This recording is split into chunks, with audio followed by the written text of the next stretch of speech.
Hey everyone, I'm Jordan Henderson and welcome to the RevOps Podcast. I'm joined today by Jonathan Stevens and Brandon Redlinger. Hey guys. What's up, guys?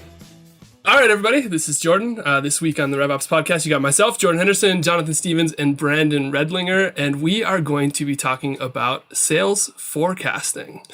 Now, as always, I want one of my two distinguished colleagues. Neither of them looks prepared, even though you both knew we were going to be talking about sales forecasting. I want one of my two distinguished colleagues to tell me what sales forecasting is. It is predicting how much sales you're going to be doing, how much money you're going to be bringing in a given time period. I don't know. Jordan? I mean, you're not totally wrong. I am consistently amazed at the depth I don't prep for these things. I'm consistently amazed at the depth of insight that you guys provide without being able to define the thing that you're providing insight about. Like we get to this part every week, and I'm like, wow, I'm going to be talking a lot, and then you have insights. So it's just you guys actually say something intelligent. Don't really make sense to me. Jonathan, do you want to take a crack at sales forecasting?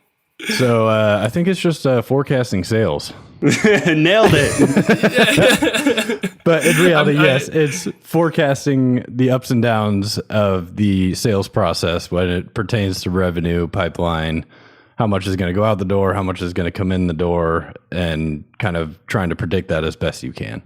Yeah, I mean, you're not wrong, right? Like we're not talking about like the most intense definition of a thing that ever. It's pretty self-explanatory. What I have as a sales forecasting definition, for what it's worth, is the process of estimating future revenue by predicting the amount of product or services your sales unit will sell in the next week, month, quarter, year, eon, perpetuity, whatever amount of time, right? Just from like a broad overview. Now that's a very broad version of sales forecasting. Worth noting that I think a lot of people make the failure to distinguish that there's a difference between a sales forecast and sales goals. So saying that a sales goal is what you want to happen, and a sales forecast is what you think will happen. Now, a lot of times those two things are not as aligned as you would hope that they would be, but worth noting, they are not the same thing. If the numbers are the same, that's great. You're doing a great job. Keep doing it, kid. You probably don't need to listen to this episode. But how often does that happen? Very, like, we lost one listener if there was 1,000 on here there. So, cool. So I mean, let's dive right into it. You guys are in marketing. Obviously, in revenue operations, sales forecasting is hugely important to me. A big part of my job. Why is sales forecasting important to you? And I'm going to start with Brandon, product marketing. Well, I actually think a more interesting question is, why should RevOps care about getting product marketing involved in forecasting? Well, maybe we'll get there, but I didn't know you were hosting today. All right, I'm taking over the tables. What is? Turn my question into a question. All right, but totally fine. Let's go down the rabbit hole. Say more about that, because actually, what I think you're saying is product marketing. Why it's important to you is you actually want to be involved in it. Exactly. And I don't think sales involves product marketing enough. But there are a lot of things that product marketing can bring to the table. Like a lot of things that they're doing are like helping or like planning product releases. A product release is going to impact how much sales you're going to do, right? And also things like packaging and pricing. And if we're not aligned on that and that doesn't go into your forecast, your number could be way off, right? So if you just assume that, it's $100 per user per month, because that's what we always do, but I decide to package it differently and now it's $75 per user per month, that it's going to affect you a lot, right? So that's totally true. Yeah, so as long as you and I are completely aligned on that, and we know when products are actually coming out, because maybe the product got delayed a little bit. Maybe there's some regression that we need to be doing before we actually go GA. We need to keep it in beta a little bit longer. So if we're not completely aligned on that, it could hurt your forecast number. And if your forecast is inaccurate many quarters in a row, that's not a good sign for anyone involved. But there's a thing here that I want to touch on, because you did it because I love everything you've just said except for one thing. You said your forecast number. It is not my forecast number. It is not sales' forecast number. But this is actually a big problem. This is a thing that I think most companies do. Is everybody thinks of it like marketing thinks of it as, hey, that's sales forecast number. CS thinks, hey, that's sales forecast number. It's not. It's the company's forecast number, right? True. Like that number is important to the entire business. Yeah, very important for marketing too, because that's how we plan, that's how we budget. Like marketing budgets are the biggest budgets out there, right? And that's how we hire. That's how success can make sure. Now you're answering my original question. Why is it important to you? Because you can hire. We got there. We got there. Yeah, we circled all the way back. But what I'm sort of hearing is that, sort of beyond why it's important to you, because it's important to you in the same way it's important to every team, right? But which is for like predictable revenue that you use for territory planning and quota planning and marketing budget allocation in your hiring plan, like obvious things, right? Well, but what I'm hearing is ways that you're recommending a product marketer actually should inject themselves into the forecast model in a way. Exactly, 100%. And what are those things? Give me more of them. I want to hear more. Like, what are the ways that you can help me with forecasting? Like, obviously, product releases you touched on, pricing. Like, what else? What else can we do? What can we do together? What can we do? We can do so much together, Jordan.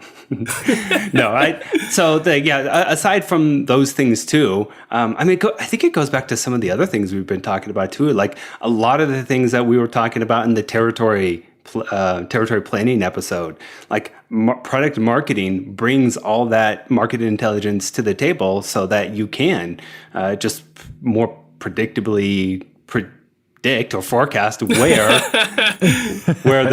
your revenue is coming from, right? So if you have more complex models, there's a lot of data points that go into that. It's not just, you're selling one product at one price and it's a short sales cycle and now go. Most people on this call, there's so many inputs, there's so many data points that go into your forecast. And I'm sure we'll get into that a little bit more, but product marketing specifically brings a lot of those.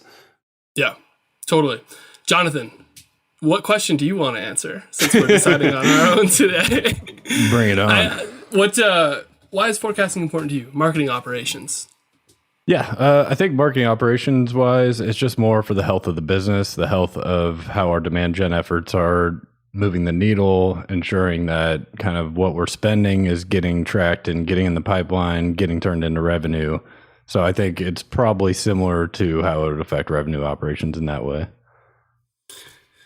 To a degree, but I want you to go further. Alec just messaged that I need to be closer to my mic. Sorry, everybody, you couldn't hear my beautiful voice for a few minutes there. I want to push you further than that, because I think there's a lot of ways where forecasting directly impacts marketing operations, not just from like a total company standpoint, right? And I want to talk about, we'll get into a bit more like granular forecasting, but you're looking at, as a marketing operations guy, I know you are looking at like 18 different lead sources, right? Like there are so many avenues by which we're creating leads and squows and like field events and all sorts of nonsense, right? Not nonsense, they're super helpful. Sometimes this podcast might generate leads. Who knows? That's true. But like how do you use forecasting and that sort of stuff? Like, does it help you at all? Is it just totally outside of your caring? No, I think it's definitely helpful in understanding what's moving the needle. So if we've got pipeline generated very heavily from one channel and not very heavily on the other, then we might pump more money into that channel so that we can build more pipeline so that it will help our forecasting and ultimately our revenue. Right. And I think that's the big thing is that I think what I like to do with forecasting and marketing, and you and I were actually just working on this earlier this week, is not just a lot of times marketing looks at it as, this is how much pipeline we created, job done, right? But like you want to close, or you want to create closable pipeline, like pipeline that's likely to close. And it's really, forecasting is a really helpful tool for that, because you can look at like, here's how much we're predicting to close from each lead source. And so then I can back into like paid social is super great for us. We are 20% win rate on paid social. It's 15% elsewhere. Like, let's dump budget into paid socials so that we create more closable revenue, which is actually a better thing than just more pipeline, right? Yeah. And forecasting is great for that, because it's not just based off of bookings. You can be forward looking. Like, we're projecting to close $1 million in paid social next quarter. Great. Like, maybe we should make it 2 and spend some more money there. Who knows? Right. Yep, exactly. So, cool. So let's talk about this. Have you guys ever? This is a question I usually ask you guys. Have you guys ever like done a forecast? Have you ever forecasted something? Like, have you ever been a sales rep that rolled up a forecast, or what's your experience with forecasting? My forecast experience actually lies on the weather side. I was actually going to be a weatherman and call myself Johnny Sprinkles. So wait, are you serious?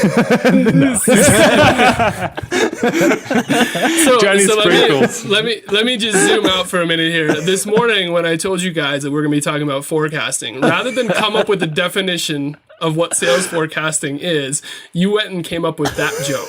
That was worth it. That was worth it. That was good. Was where you spent your time. I like it. Got it.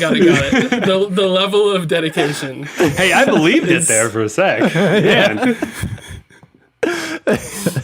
All right, real question though. Have you ever done a sales forecast? Honestly, not in depth. I think what we've kind of been working on together recently has been about the closest I've been to it in my career so far. Nice. You've been working on it closely with me, so it's pretty close to it. Yeah. There you go. And I've been involved, but not super heavily in the past. Leading the sales development team, I did always have to deliver a forecast on the pipeline, but didn't go much further than that, to be honest. Got it. So let me ask, and you both have some familiarity with it, though. You sort of understand the idea of how it's done or can be done. There are, by the way, like 7 or 40 different ways to do sales forecasting. Yeah. It's just an insane number of things, and like talking high level, there's just like the basic reps opinions. Like you ask the reps to roll up what they think they're going to close. There's purely historical, so you could say every quarter we convert this much pipeline to close one. This is our percentage. So this is where our pipeline started. This is what we're going to close. There's deal stages and probability, which is typically like a native feature in Salesforce and Copper and HubSpot and every other CRM. Sales cycle and age. So if your average deal age is a certain point and you just consistently close at a certain age, it's pipeline forecasting. I mean, there's combinations of all of the above, and all of them use wildly different metrics. Are there metrics that if you, like, I'm going to start with you, Brandon, you as the product marketer would want to make sure are 100% being included in the forecast model? Like, what would be the data points that you were like, that is the most important thing, we need to have that in there? What are the data points important? I mean, when I think of forecasting, it's like, I mean, there is the data side. Like, I want to know all my conversion rates across all my different channels. Like, absolutely, right now, I want to make sure that's all accurately tracked and updated in CRM. In our case, obviously Salesforce. And then, like, outside of that, I mean that. Conversion rates is a great one to include, especially if you're getting to the level of granularity that you were talking about, right? If I have conversion rates per lead source built into my forecast model, like that is typically a very effective way to do that. And also like rep performance too. I know some people do it pure. Well, I think you actually touched on it, right? You just ask the rep, what are they forecasting? They roll it up all into the whole team, and there's your forecast. I don't love that, but I've seen companies do it like that before. But there's something to it though, right? Like, because if you take a pure data approach to it, you're going to miss a lot of the intuition, or you're going to miss things that you just can't track. Like maybe someone's going on vacation, right? Your top rep is going on vacation for 2 weeks. Mm-hmm. Well, you're counting on him for a big piece of your forecast, right? And if you can't take that into account, anything like that, anything like changes in the industry that now I can't rely on my paid social at all, that would hurt us a lot. Industry changes is a really important one that I think people like. Accurate forecasting requires you to start to do some predictions about your industry, particularly the ones that are in your ICP, right? Right, exactly. So you can't purely rely on historicals, but it's some sort of all of the above, and reps opinions do matter. The problem that I have with reps opinions ultimately is it's just hard to scale.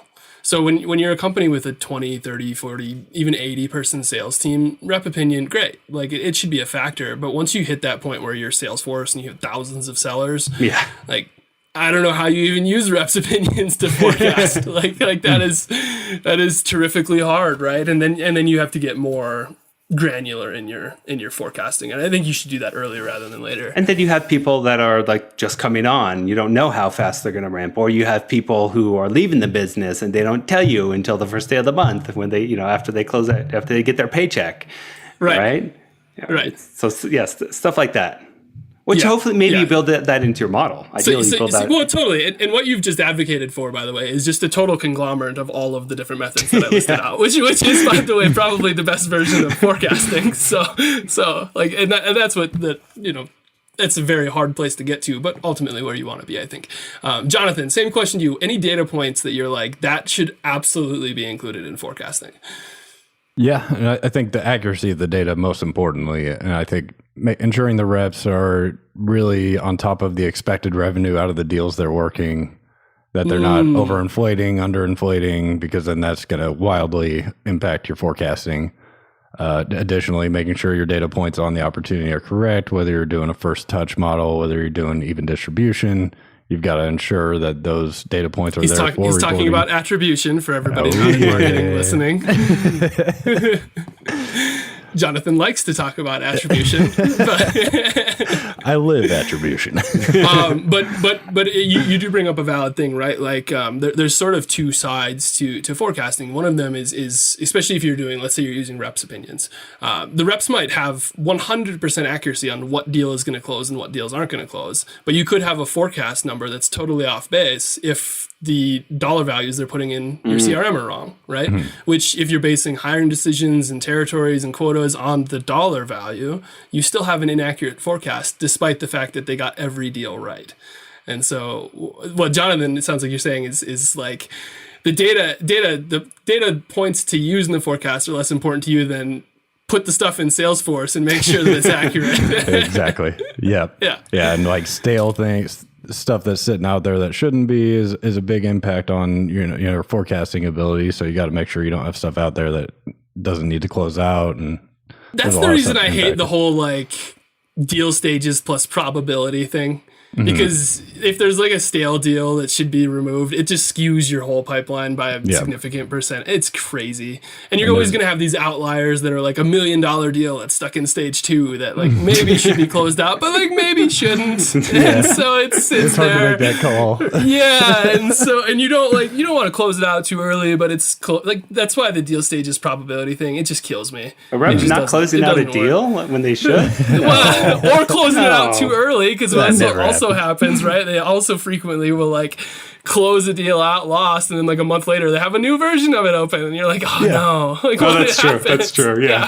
Like, we just saw that about a month ago. And then it closes 3 weeks later, and you're like, this never should have been closed lost. Like now I have to go delete this closed lost deal because what just happened. But then my age of my pipeline is wrong. So like, these are things. Data hygiene, very important for accurate forecasting. Very, very important. And just reps consistently updating. So what about negative forecasting, which I know is a concept I've talked about a few times around you guys. Do you guys know about negative forecasting? What do you know about negative forecasting? And we'll have to give a definition for everybody too. Well, I don't think we've talked about it, but there's that article that you sent me. I did send you an article the podcast. I think I sent it like 3 weeks ago. Yeah, exactly. Well, I mean, just being able to predict negative things that bad things that might happen. I don't remember exactly how the article defined it. It's risk. Exactly. It's risk. So it's forecasting values against risk that are in your pipeline. So for instance, if you're ringDNA, you're selling 7 products and you have $1 million in revenue tied to one specific product that's relatively new to the market and only one person knows how to demo it, you have risk associated to that $1 million that's based on the fact that this is a new product, right? And you would want to know that because I want to identify places where we need to focus. Maybe it's product resources to shore up that product to make sure it's ready for $1 million in business because we just launched it, or things like that, right? It's actually a way to use your forecast, I think, in a very productive way to inform where other teams past sales and marketing should be allocating time, budget, and energy, which is a very hard thing to use forecasting for, but very important to do when you do things like that to that degree. Yeah, it's very difficult to try to predict the negatives. and you don't want to skew it in the wrong direction too. So yeah, it's a balance. But the crazy part about that is that sales reps are very, very good at identifying the risk in deals. That is actually like sort of one of the key fundamental things about being a good seller is knowing the risk that's involved in any given deal that you're working. And so they're actually identifying these things. I think what the miss is that a lot of companies aren't then relaying that information back throughout the company and actioning it in a way that is meaningful to the pipeline to improve the forecast. Well, great. Let's talk about how people should do that then. How do you want to do it?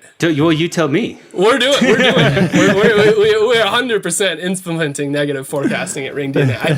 I think it's a wonderful thing, and the honest way to do it, and the way that we're going to start doing it is just very simple. So go through all of the deals that you've lost in the past 6 months, 9 months, probably 6 months. I want recency, really, right? Yeah. Depending on volume, if you have enough. Why did you lose them? What are the things that are causing you to create? What are the things that you're losing deals for? Because almost certainly those are the same things that are creating risk in your current pipeline, right? And if you can identify 5 things that you're consistently losing deals to, maybe it's competitors with a different feature. Maybe it's that it might be that you have 30% of your pipeline at risk because you don't have one specific feature, which is a great piece of information for your engineering team to know, right? And so, but start with whatever. Product engineers build the thing. All right. There's a lot of engineers out there angry at Brandon right now. No, product. Screw those engineers. No, just kidding. Please go find him on LinkedIn and blow him up. Giving all the credit to product. Just saying, engineers, we love you and you work very hard. It's true. And so, but go find the 5 things that you're losing business to, that you're losing revenue to. Identify the way you want to phrase that risk that's being created there, and then implement a process in your CRM to where every deal can't be qualified unless risk is identified. For what it's worth, I mean, it's not in a SQUOD, like a sales qualified opportunity definition, but I certainly would consider identifying risk a requirement of anything in the pipeline. Because every deal has risk. There's no slam dunks. Otherwise, they already would have signed, right? Yeah, there's risk associated everywhere. And to add to that, from a data hygiene perspective, try to make sure that field is a pick list and not a free form, because you are not going to be able to analyze free form text in a meaningful way. If you say attribution, I'm going to be yours forever right for now. Attribution. But no, pick list, yes, and also make it a validation rule where it's required at a certain stage, right? 100%. Because if you don't populate that data, it's useless. It needs to be populated. And that's going to be, it's going to require a backfill of your current pipeline. That's just the reality of the scenario. But the value that it's going to add is going to be really awesome, because can you imagine the world where you can go to your engineering team and say, hey, I need this feature. And they're like, yeah, we'll put it on the list. And you're like, no, I need it urgently because there's $2 million in pipeline at risk because of it. Right? Like tying that dollar value, very, very important. By the way, whatever, engineering product team. I saw you make that face, Brandon. Thank you. Do you guys have thoughts on negative forecasting? Because we're building it at ringDNA. We're doing it. We're going to negative forecast like crazy. I love it. Yeah, that's great. I love it too. I hadn't been familiar with that concept, but I mean, I think it's very important. Just you've convinced me, Jordan. Well done. That's my job. That's my job.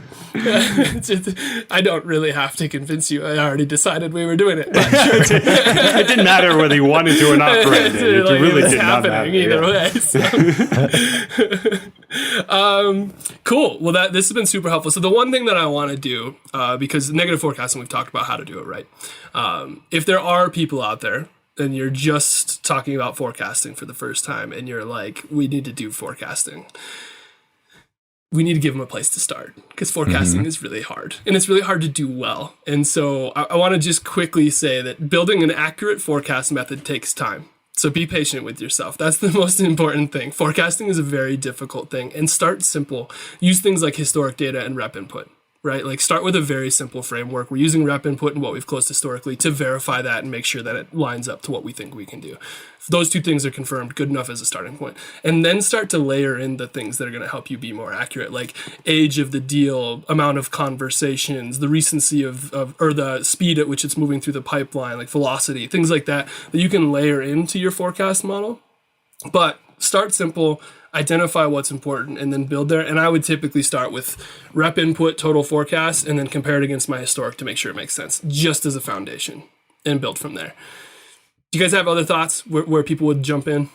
Yeah, I mean, there are some technology solutions that could help someone who's very at the early stages. So we have Tableau CRM, which is a very powerful tool built into Salesforce that can compile data from all kinds of different areas. And they have a lot of very powerful templates that you can just plug the template in, start it up, and you've got sales forecasting on a very basic level right there. And you can kind of adapt from a templatized version of that. So that's definitely an avenue you can try if you feel like it's too overwhelming to try to jump in and do it yourself.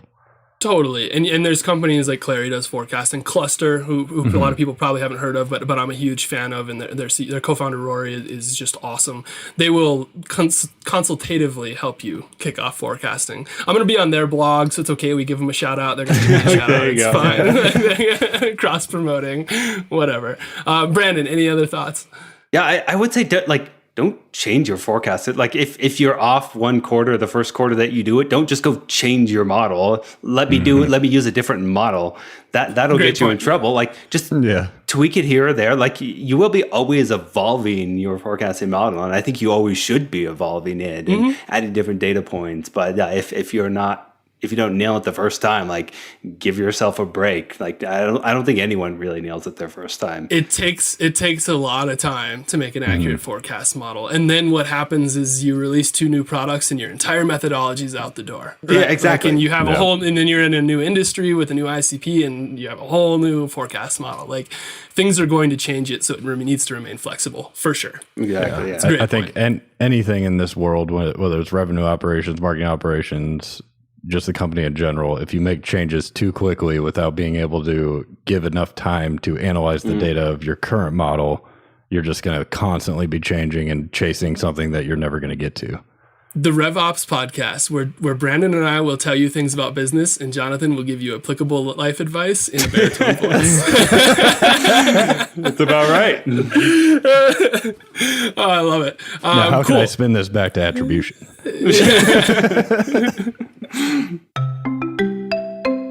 And that noise, of course, signifies that it is time for our closing segment, which is This Week on LinkedIn. So this week on LinkedIn, I got a message from someone asking me to help them get a job with the England national football team. Ooh. Because this is actually true. There's a star player for the England national football team's name is Jordan Henderson. So somebody LinkedIn prospected me, so you've got that I was the player. I see. That's hilarious. Oh, they didn't want a RevOps job with them. No, they wanted a job. I see. On the coaching staff for the England national football team. They've been watching Ted Lasso. Which my I don't think players typically have a lot of involvement in choosing coaches, but like I guess I could be totally wrong in soccer. But my advice to that one is just don't prospect players if you want a coaching job. That feels I think that's good advice. Yeah, there we go. Handled that one. Anyways, the real question, the real question that I got. By the way, that was a real question that I got this week. That is hilarious. It took me like 10 minutes to figure out what was going on. But the real question I got, and this one's more of a I get to know you sort of topic for our listeners, because I think this is a curious question, is somebody messaged me and asked, how did you know that you wanted to work in tech? My response was, I'll let you know when I find out. But but it's a question that I'd love to hear from you guys. I think this is like a good get to know you sort of scenario. I don't know why you guys decided you wanted to work in tech. And Jonathan, I think you've only been in tech for a couple of years, and Brandon much longer. So I'm curious to know. I've been in tech my whole life, if you really count it. But all right, tell us. Yeah, I mean, starting from, in tech as for a company is different, but just working with technology, I've been growing up using Pro Tools, audio technology, video technology, bootstrapping with bands, helping them promote their guerrilla warfare as far as getting it out there and on a budget, shoestring budgets. So I think just the fascination with how it evolves, how it's constantly changing, how you're constantly learning new things and new tricks of the trade. I think that just always has me coming back for more, because it's fascinating. Yeah, so almost like you were using so much technology that you had a chance to go on the inside and be at a tech company. Yeah. And you could see how it evolves from the inside, like which is awesome. Yeah. Nice. Brandon? Cool. Man, that's a good question. How did so I'm all about like productivity and efficiency, and I think tech really helps you do that. I do remember the first time I really fell in love with at the idea, it was just at the time it was just the idea of more advanced marketing technology. I was actually in sales, so I sat down with our head of sales head of marketing at the time. She was super legit. She knew her systems inside and out. She was a Marketo champion. She was amazing. And like I thought marketing was just the arts and crafts department. And she's like, no, Brandon, look. I got my system all orchestrated so that like I know if I put $1 in here, it's going to come out, $1.34, 60 days later here. But if I put that $1 in over here, here's how it's going to affect the bottom line. And I was like, holy shit, like that is cool. I want to learn that. And that's when I actually decided that after that meeting, I decided I wanted to make the move over to marketing.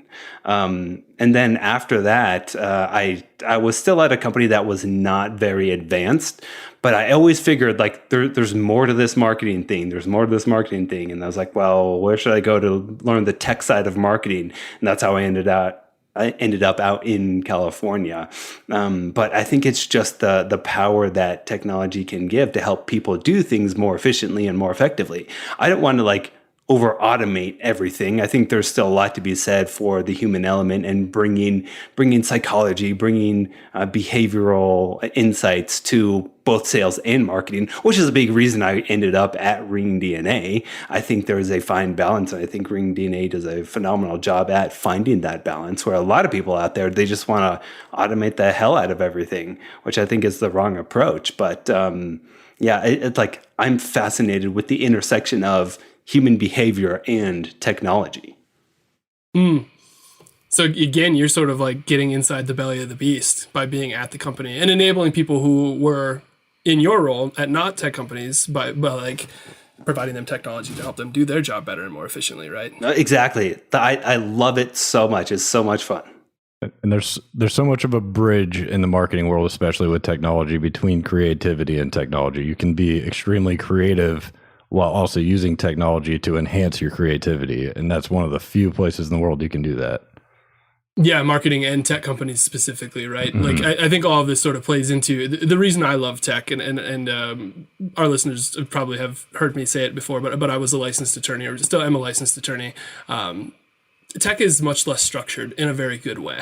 And so, I mean, it was probably like a few months into working at a tech company that I sort of had that realization of like, it's kind of awesome that you can join a company and like you have structure, you have guidelines, you have goals, you have KPIs, you have all that stuff, right? But at the same time, you have the ability to go make decisions and you have some autonomy to go figure things out, and you can go wherever you want to go. Like I joined a company as a customer success person and ultimately ended up like leading the sales ops department. Like you can't do that in standard industries, and that's why tech is wildly appealing. Like if you're looking for that level of autonomy and flexibility in a workplace environment, tech can't be beat, right? Yeah. And you're not kind of guardrailed down by these different, like large organizations have these guardrailed departments, and it's just siloed off, and it's just gross in comparison. It's just gross. strong thoughts about the big companies. I'm going to put so many guardrails in here at ringDNA. So many guardrails. Start locking me out of Salesforce. But cool, guys. I really appreciate that. It's a question that I got this week, and it's a hard question to answer because I think it's a different answer for every person, right? Like I think you have to figure out if tech is right for you. And my recommendation to most people that are like, hey, maybe I should do tech. Yeah, go try it. Just go try it. Exactly. Well, yeah, give it a crack. See if you like it. You might hate it. You might love it. Totally. Well, whenever someone asks me, so I had someone today ask me about, I just jumped on a quick call. She's like, I want to make the move from demand gen to product marketing. Like, but will I regret it? And my advice to her was, I mean, kind of like you're saying, like, well, go talk to a lot of people. Ask them what they like, what they don't like about their job, what does their day look like, and then go try it out yourself.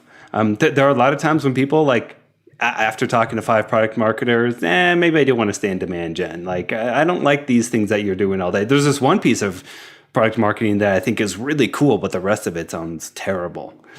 Right? Like, go talk to probably don't do product marketing. Exactly.